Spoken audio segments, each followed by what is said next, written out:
Assalamualaikum warahmatullahi wabarakatuh. Perkenalkan, nama saya Muhammad Arifin Firdaus. Saya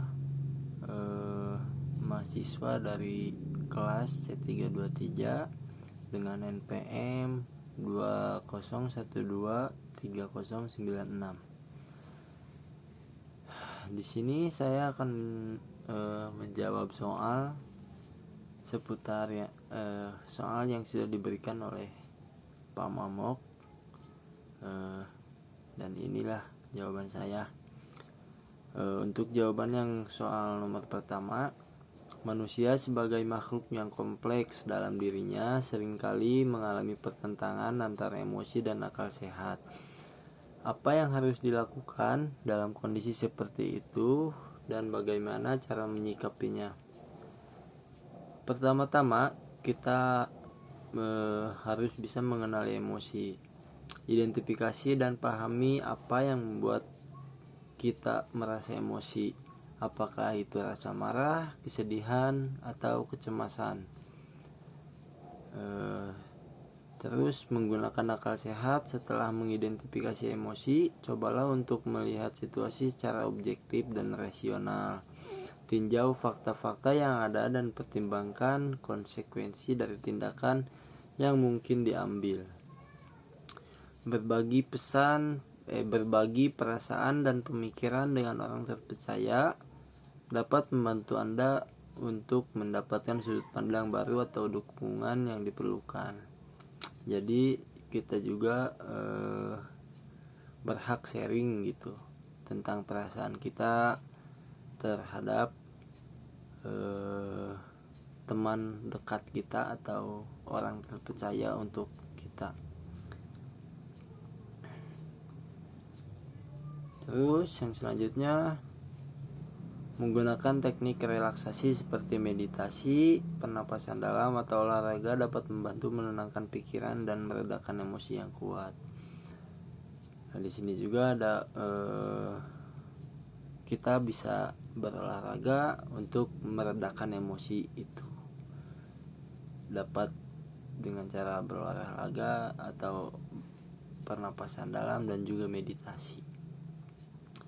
Untuk soal kedua, kemampuan untuk menyelaraskan dalam suatu kelompok akan membantu meningkatkan produktivitas.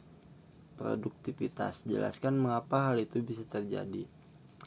Kemampuan untuk menyelaraskan diri dalam suatu kelompok dapat meningkatkan produktivitas karena koordinasi yang lebih baik, kolaborasi yang lebih efektif, kepercayaan dan saling pengertian, motivasi yang ditingkatkan, penyesuaian yang lebih cepat terhadap perubahan.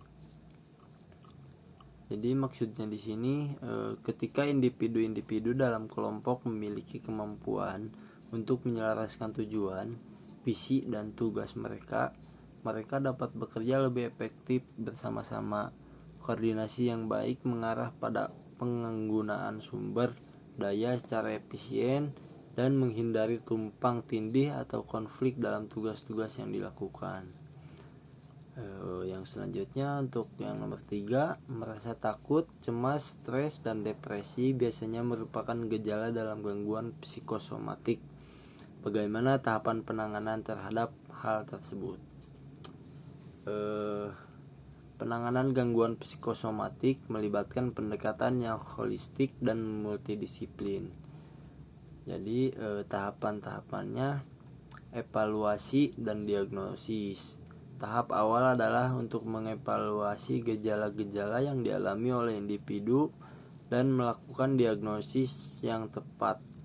Ini dapat melibatkan pemeriksaan fisik, wawancara medis, dan penilaian psikologis.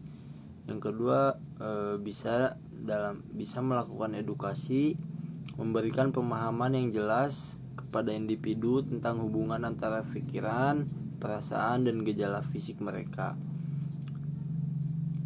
Yang seterusnya ada psikoterapi, terapi kognitif perilaku atau terapi psikoanalitik seringkali efektif dalam mengatasi gangguan psikosomatik ini. Yang selanjutnya ada manajemen stres, mengajarkan teknik-teknik relaksasi seperti meditasi, pernapasan dalam, atau latihan otot progresif dapat membantu individu mengelola stres yang mungkin memicu gejala psikosomatik. Pengobatan. Yang selanjutnya ada pengobatan. Dalam beberapa kasus, pengobatan seperti antidepresan atau obat penenang dapat diresepkan untuk membantu mengelola gejala depresi, kecemasan, atau stres yang parah. Terus yang selanjutnya ada dukungan sosial. Membangun jaringan dukungan sosial yang kuat dapat membantu individu merasa didukung dan terhubung, yang dapat membantu mengurangi tingkat stres dan isolasi sosial. Baik, untuk yang selanjutnya soal yang nomor 4. Jelaskan mengapa optimisme diperlukan untuk melawan rasa putus asa atau bahkan depresi ketika dihadapkan pada suatu masalah. Optimisme memiliki peran yang sangat penting dalam melawan rasa putus asa atau bahkan depresi ketika menghadapi masalah. Berikut adalah beberapa alasan mengapa optimisme diperlukan untuk melawan rasa putus asa atau bahkan depresi ketika dihadapkan pada suatu masalah.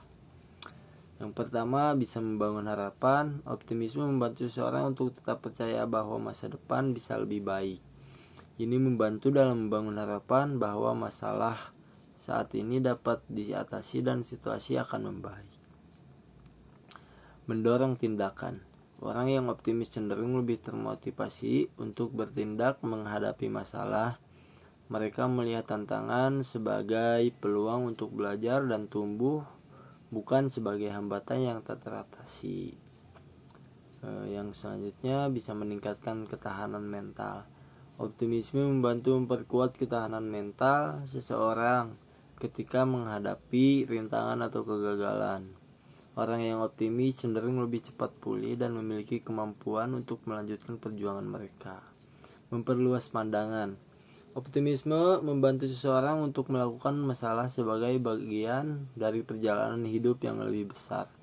Mereka cenderung melihat sisi positif dari situasi dan mencari pelajaran atau peluang di tengah-tengah kesulitan.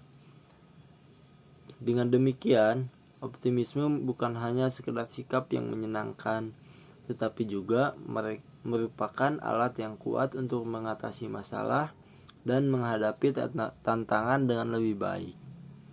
Untuk yang soal yang terakhir, 4 tahun pertama dalam kehidupan merupakan hal yang sangat penting dalam proses pembelajaran emosi.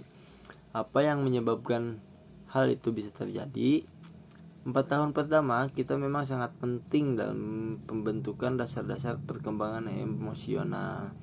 Yang pertama, interaksi awal dengan orang tua. Hubungan yang sehat dan hangat antara anak dan orang tua pada tahun-tahun pertama kehidupan sangatlah penting.